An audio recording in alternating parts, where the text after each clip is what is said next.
My name is Sawyer Jenkins, and I was the announcer on the Ocean Star.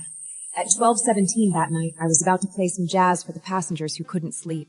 The board was steady until broken static suddenly came through my headset. Help! I'm trapped below the engine room. Is anyone there? I pushed the volume all the way up and asked 3 times. Who are you? Where are you? Can you hear me? The only thing I got back was a scraping sound, like waves dragging along the hull. That's when I knew it wasn't interference. It was a real person. By the rules, leaving my post meant risking everything. But as the silence closed in, I knew I couldn't just sit there. I grabbed an old flashlight from the drawer, stepped out of the warm booth, and headed down into the cold metallic belly of the ship. At the very end of the lower deck corridor, tucked away near the grease and pipes, I found it a loose ventilation grate. I bent down, shined the light into the dust, and my heart stopped. Out of the pitch black, 7 pairs of eyes stared back at me. To see what was really inside, I had to crawl into the vent myself. It was even tighter than I expected. My shoulders and elbows kept scraping against the metal. The farther I went, the hotter and heavier the air felt, and the engine noise got louder. So loud I could hear my own breathing bounce off the walls. When I finally dropped down from the vent, I saw what was really in there. Not one person, 7. An old man, grown men, women, and one very young girl. They were all crammed inside. That hidden compartment below the ship, like people someone had gone out of their way to keep out of sight. But the one who hit me hardest was the little girl, maybe 12 years old. She was hugging her knees and staring at me like she was trying to decide if I was really going to get them out. At that point, I only had one thought. Get them out first. Yeah. I helped the nearest person to their feet, told Leah to stay close and started leading all 7 of them out. But the second we stepped into the corridor, a flashlight snapped on at the far end. It wasn't security. It was Captain Victor, Sawyer. my own uncle. Victor didn't rush toward us. He didn't even ask who they were.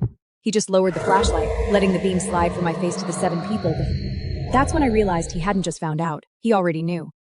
Sawyer, you found something you weren't supposed to find. He didn't look surprised at all. I pointed at the 7 people.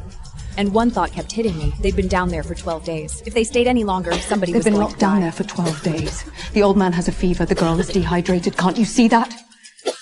I can see it.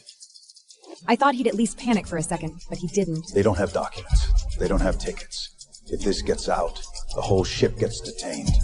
The company loses millions, and both of us lose our jobs. It was like he'd already done the math. What this ship would lose if everything came out. What about them? At the next port, they'll be sent back. Victor said they'd be deported at the next port. I looked at him, and, for a second, remembered the man who taught me how to swim when I was a kid. Okay. But the man standing in front of me now was ready to send 7 half-dead people back into the dark. I didn't take them back to that compartment. Once Victor was out of sight, I led all 7 of them around the cameras and toward the crew area. At every corner I stopped first and listened. Don't make a sound, just follow me. Only when the hallway stayed quiet did I let them move. I hid them in a storage room beside the crew rest area. It was barely 6 square meters, packed with old life jackets and spare ropes. I pushed the clutter against the wall and told them to sit down. Are you really going to help us? Yes, but right now, you have to stay quiet. Leah didn't sit down. She just stood beside me, pinching the edge of my sleeve. Are they going to send us back? Her voice was almost too small to hear, but her question said what everyone else was afraid to ask. Not while I'm here. I went to the infirmary for fever medicine, bandages, and a thermometer, then slipped into the kitchen for sandwiches and water. The old man's fever was high, and his lips kept moving. He is saying thank you.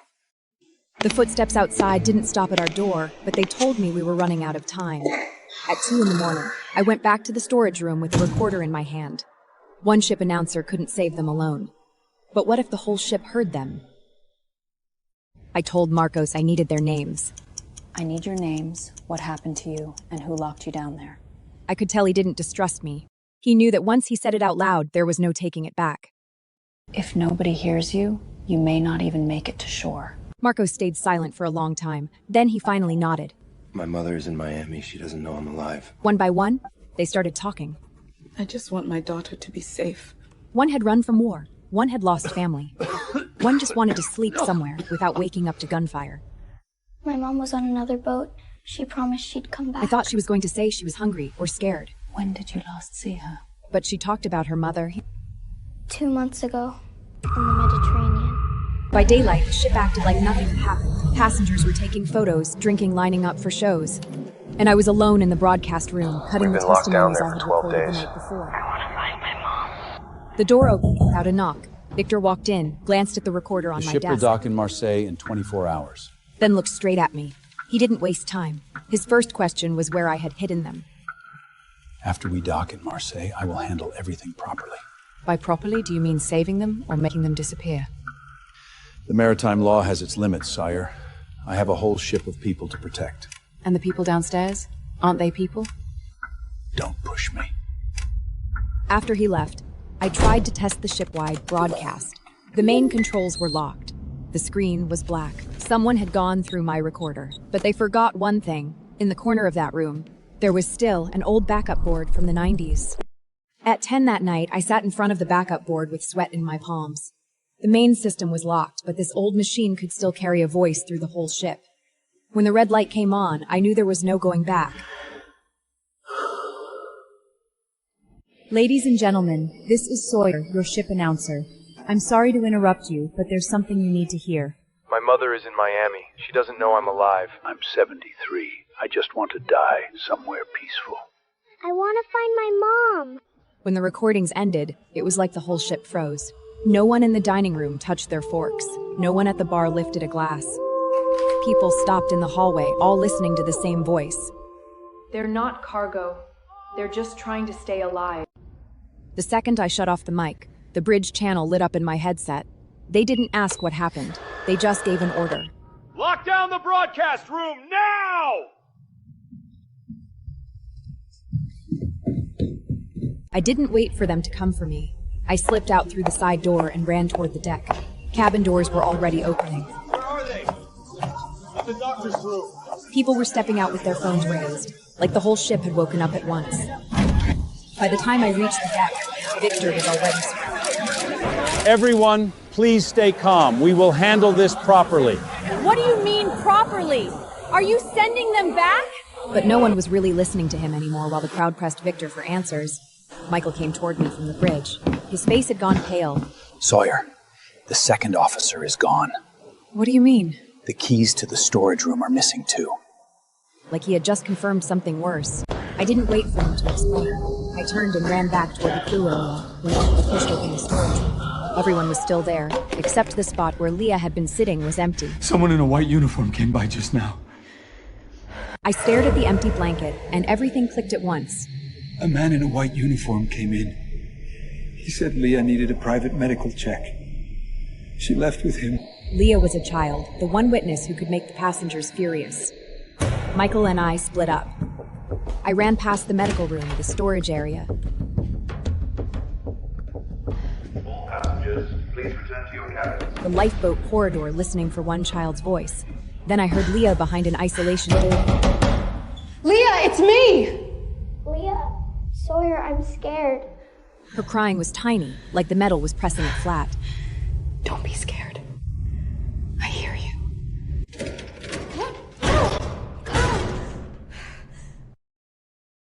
You shouldn't have come. And that we were running out of time. The lights of Marseille were already on the water. The moment it opened, I saw Leah curled in the corner. Are we going to die? No. Dawn is coming. And the second officer trying to slip out through the other passage. At 6 in the morning, the ship approached Marseille. The dock was already filled with reporters, police, and human rights workers. The videos passengers had posted overnight made it impossible for the company to hide what happened. Will I find my mom? I'll help you find her. For the first time, all 7 of them stood in the sunlight. That day, the second officer was taken in. Victor was suspended. I was fired. The reason they gave me was simple: unauthorized use of the broadcast system. I thought the story ended there, until 1 week later, a letter from Marseille arrived. After Marseille, I kept waiting for news. A few days later, a letter from Marcos finally arrived. He said they had been placed in a refugee center in France, and for now, they were safe. There was also a photo inside. In it, Leah was holding her mother, crying so hard her eyes were swollen. On the back, there was only one sentence: "Thank you for letting me live." I cried for a long time. For a moment, I thought that was the best ending we were ever going to get. But that same night, my phone rang. It was a number I didn't know. Sawyer, my name is Elena. I remembered her immediately, the woman in the corner whose leg could barely hold her up. I know who put us on that ship. But she wasn't calling to thank me. She said she knew who had put those 7 people on the ship in the first place. But before that happened, the company got in front of her. The management of the Caribbean Star had no knowledge of this. How could you not know about this? The rescue video spread everywhere, and they held a press conference to cut themselves loose first. But we have reason to believe that her actions may have contributed to the incident. They blamed everything on the second officer, and then they turned on me. They said I had used the broadcast system without authorization and stirred up the passengers. Before long, edited clips started spreading online, and the mood shifted. That night, my mother sat across from me at the dinner table. Sawyer, do you want to stop? If I stop now, they'll reduce those 7 people to a management error. I went to see a lawyer. The recording proves that one incident. If you want to prove the company allowed this for years, you need an internal witness. She gave me the one answer that mattered. To bring them down, I needed someone on the inside, willing to talk. The inside witness came sooner than I expected. The company's lawyer was still trying to dump everything back on the second officer. All unauthorized actions were the result of individual crew misconduct. Sitting in the gallery, my palms started sweating the same way they had that night. Then Victor walked in. In that moment, he looked older than I remembered. He didn't hold anyone's gaze for long. Before he sat down, he only glanced in my direction once. Did the company have a practice of secretly removing stowaways after they were discovered? The question came quickly, and it went straight for the center of it. For a second, it felt like all the air had been pulled out of the room. Everyone was waiting for Victor to answer. Victor stayed silent for so long that I thought he was going to choose the company again. Yes. But in the end, he answered. It was just one word, and it brought the whole wall down. After the hearing, I thought I might finally get to breathe. But not long after that, a new email hit my inbox. The subject line was only 2 words: save them. The email said there were 3 stowaways on another cargo ship locked near the refrigeration hold. The sender left no name, only one line: don't ask who I am. They won't make it through the night. That's when it hit me. The Ocean Star was never the only ship. We got those 7 people out, but there were more, hidden in places no one was meant to see. This couldn't keep depending on luck. Hello? Hello. I'd like to set up an anonymous reporting system. Do you know how many shipping companies you'll offend by doing this? The person on the other end went quiet for a few seconds, like they were deciding whether I was out of my mind. But I knew this much. I know. If no one answered emails like this, the voices in the dark would stay in the dark forever. This time I had no broadcast room and no ship-wide microphone. All I had was one anonymous email and a 48-hour countdown. Hello? Hello? Patient 48 hours To beat the rescue clock, eviction. I reached out to a port lawyer, a doctor, and the Coast Guard all at once. There are no unauthorized persons on our vessel. But the cargo company flatly denied that anyone was on board, just when it felt like they were running out the clock. The anonymous tipster finally sent another message. Paul finally stepped out from behind anonymity. If they find out it was me, I'm finished. Even so, he still told me exactly where those 3 people were.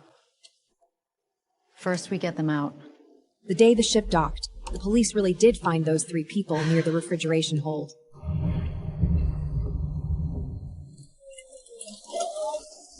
When the ambulance pulled away, I thought we had won.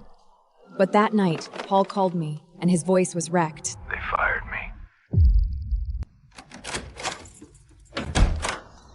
The night Paul was fired, I finally understood something. Getting people out wasn't enough. Anyone brave enough to speak needed somewhere to land, so Elena and I rented a tiny office. We turned everything into a process: find, record, report, protect the source. I thought we were building a charity. Then Elena looked at the chart and shook her head. This isn't charity. Then what is it? It's another kind of broadcast. Our first job was finding Paul a new one. The second was connecting the anonymous system to more ports. The third was making sure every whistleblower had a way out. The phone rang from morning to night, and the names on the board kept multiplying. That first year, we only hoped to help 5 people. But our first case won, and the person we rescued was granted asylum. Just as I thought the organization might finally be standing on its own, the hospital called. Sawyer, Victor is critically ill. He wants to see you. By the time I got to the hospital, Victor looked like a different man. The monitor kept beeping beside him. When he saw me, his lips moved for a long time before he finally managed to say my name. Sawyer. I hadn't called him Uncle in a long time. Uncle. Back then, it wasn't that I didn't know right from wrong. I was just too afraid. He didn't ask me to forgive him. He just handed me an old hard drive and a will. The money goes to those who are still alive, and the evidence goes to those who haven't been heard yet. A few days later, he was gone. I didn't use the money for a memorial. I used it for Leah's mother's immigration case.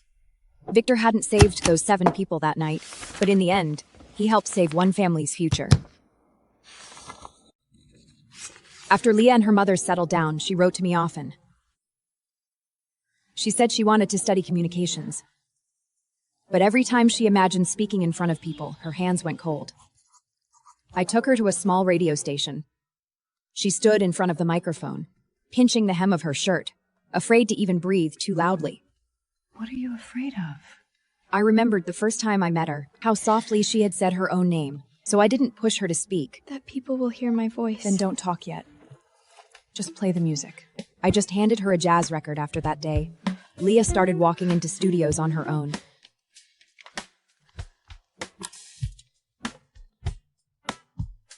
An announcer doesn't always have to talk? Not always. An announcer helps the right voices get heard. 3 months later, she sent me a screenshot, an internship offer from a late-night radio show. She wasn't fearless, but she was moving toward her own voice. The night Leah hosted her first late-night show, I sat by the radio feeling more nervous than I had before my own broadcast. She hadn't told me what the episode was about. She only said, listen to the end. She connected a caller who had survived at sea. I was once locked in, Edward. Locked in the lower deck of a cruise ship. An announcer saved us. When the woman's voice came through the radio, my fingers froze. I knew she was remembering that night. The vent, the flashlight, the dark. That announcer is a role model for all of us. The number of all would I carry, man. Name the tip. If you're in the dark, please don't believe no one can hear you. I was just about to breathe when the hotline light came on. A boat has gone missing in the Mediterranean. After the hotline call, all we had was a very rough coordinate. The area was too wide, and there might be children on board.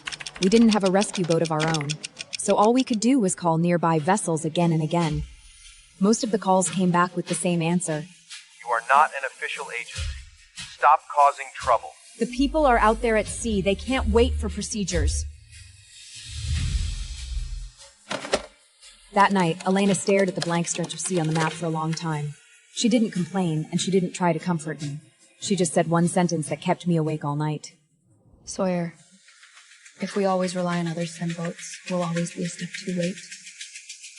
The next day, we launched a fundraiser to build our own small rescue boat. There were plenty of doubts, and the numbers moved slowly at first. I was once that child waiting to be heard.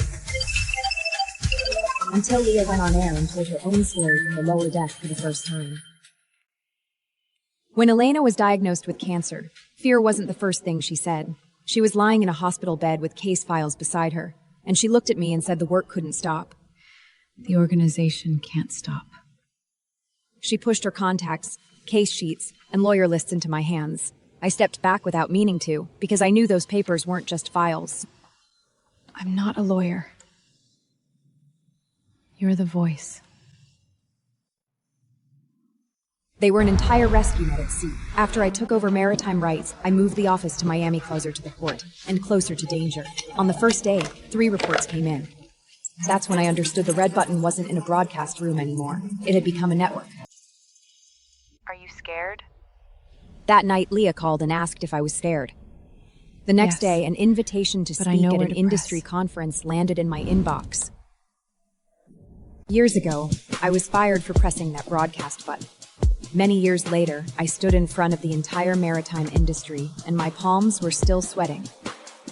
This var det nämning vacation that I was willing to rest. I reduced it to 4 simple steps: identify, protect, report, and rescue. Do you have any idea how much operational risk this will add? If you lock people in the lower deck, does the risk cease to exist? 3 companies signed on the spot. More people slipped the materials into their briefcases and said they needed to review them. Which of they ended? I knew that sometimes review doesn't mean caution. It means delay. If we had this before, I would have spoken out. That night, I hadn't even taken off my badge when a news alert hit my phone. The company that refused to sign had already fired the crewmen who reported them.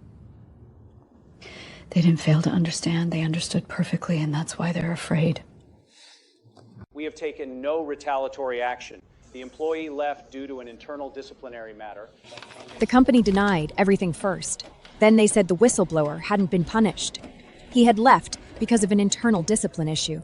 Sitting in our office, I watched the same old script play out. Sawyer, can these materials go public? I handed the evidence to the press. The next day, more sailors began sending materials anonymously, and the reports flooded into our system like a tide. Protect the people first, then release the evidence. The phones were ringing so much they felt hot. Leah came in to help, taking calls and writing as fast as she could. She looked up and asked if we were going to fall behind. Sawyer, are we going to fall behind? Yes, but not being able to handle it all doesn't mean we stop listening. We worked until dawn. When the phones finally went quiet, Leah's phone lit up. She stared at it for a long time, then spoke so softly it was like she was afraid to wake something. The Ocean Star had invited her to become its new announcer. The Ocean Star. They want me to be the new announcer. Years later, I boarded the Ocean Star again, this time as a passenger. The ship had been renovated. Ladies and gentlemen, welcome aboard the Ocean Star. I opened the door to the broadcast room. She was sitting at the board with one side of her headset on, working the way I used to.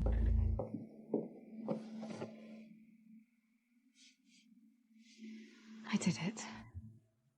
She showed me the new broadcast console. The equipment had changed.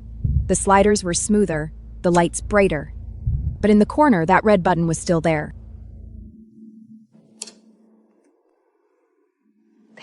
Late that night, the broadcast room was lit only by the equipment. Leah was about to close the logbook when the system gave a single alert. It wasn't a routine notification. The location. It's below deck. When the alert went off, Leah's face lost its color.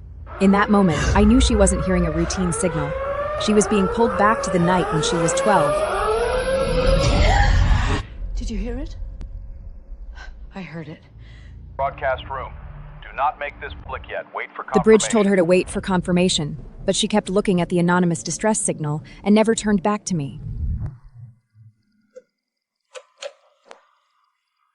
They don't have time to wait. She finally pressed the button. Her voice trembled on the first line. All crew members, this is the broadcast room.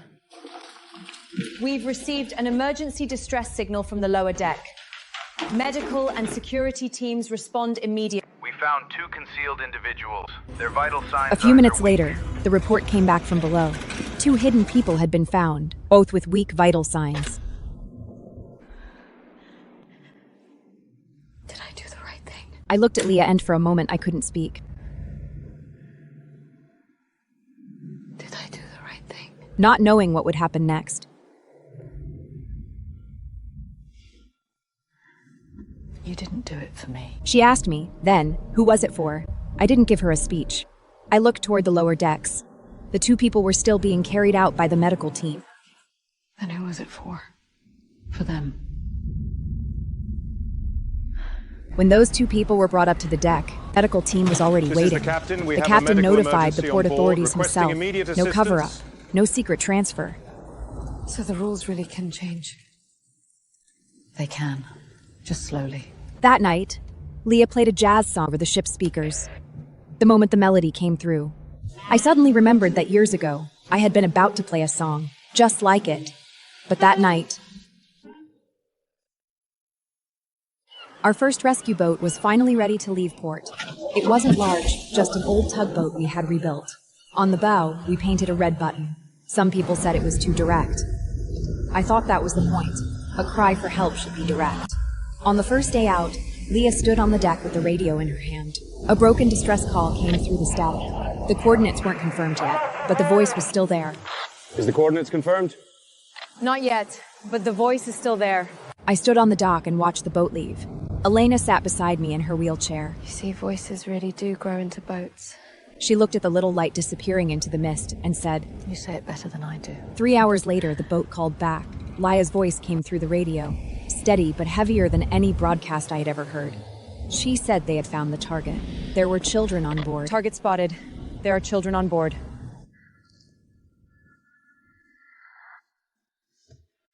On the 20th anniversary of Sea Rights, the hall was full, different faces, different languages, different stories, but each of them had once waited in the dark for someone to notice. 20 years ago, I helped rescue 7 people. 20 years later, behind those 7 were thousands of names. Marcos came from Venezuela. Thank you. Leah's mother came too. For letting my daughter live. She held my hands, and her English was still halting. She thanked me for letting her daughter live. She survived on her own. Photos of the people we had helped began to play on the screen. I saw elders, children, crew members, whistleblowers, and Paul. He was now a supervisor at another shipping company. Over 20 years, we hadn't only helped people survive. We had kept voices from being forced back into silence. When Leah stepped onto the stage, I was not the only one Sawyer saved. I was just a voice she happened to hear. When I turned 60, I retired from Sea Rights. Leah took my place and became the new director. The hall that day was small, and the lights were modest. But as I sat in the audience and watched her walk to the podium, she stood at the podium holding my old recorder. This recorder captured calls for help, and it captured testimonies. Today she was placing it in the archive, not to bury it. She looked at me and said I had taught her that a broadcaster doesn't always have to. Leah taught me that a broadcaster doesn't always have to keep speaking. Sometimes the most important thing is to hand the microphone to someone else. People applauded. I looked down at my hands and realized they no longer trembled the way they once did. After the ceremony, Leah asked if I would miss it. Strange? Yes. Then take your time getting used to it. Out there never truly left me. At 80, I sat by the sea watching the sunset. The waves hit the rocks like a heartbeat. Sawyer, we found another boat at sea. We're heading out. Okay. Is there anything else you want to say? She asked if I had anything else to say. I was silent for a long time. The eyes from the lower deck, the red light in the broadcast room, Victor's silence, Elena's wheelchair. They all came back like waves, one after another. Press the red button. Which one? The one inside you. I looked toward the horizon and understood that the real button had never only been in the broadcast room. Andy pressed it. The other end of the line went quiet for 1 second. Then Leah said she had pressed it. I looked toward the horizon, where a small boat was moving into the dark. My story was ending, but the voices we had heard were still moving forward.